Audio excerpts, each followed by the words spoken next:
হলো একটা $250 million island. আপনাদের যা যা প্রয়োজন লিটারালি সবকিছুই এই আইল্যান্ডে আছে। আর আমি আপনাদের দেখাবো এর সাথে একটা $150 মিলিয়ন লাক্সারি আইল্যান্ডের পার্থক্য, একটা বিশাল $45 মিলিয়ন আইল্যান্ড, একটা $5 মিলিয়ন ফ্রোজেন আইল্যান্ড, আর তার সাথে দেখাবো সব থেকে কম দামি আইল্যান্ড, আর সেটা হলো এটা। আমার মনে হচ্ছে সবাই আমরা এই আইল্যান্ডে ধরবো না। আমার নতুন আইল্যান্ডে আমি এই প্রথম পা ফেললাম। এই নাও তোমার $1। Thank you sir. এটা আমাকে দেওয়ার জন্য ধন্যবাদ। এটা এখন আপনার হলো। চলো দেখা যাক এখানে কি আছে। আমি প্রথমে যেটা বলবো এটা আমার ভাবনার থেকে অনেকটা বেশি ছোট।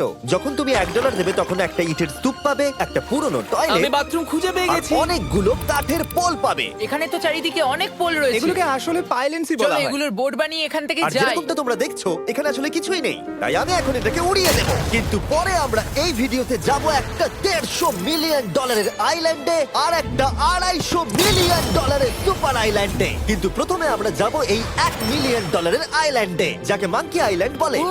হ্যাঁ, তুমি ঠিকই শুনেছো,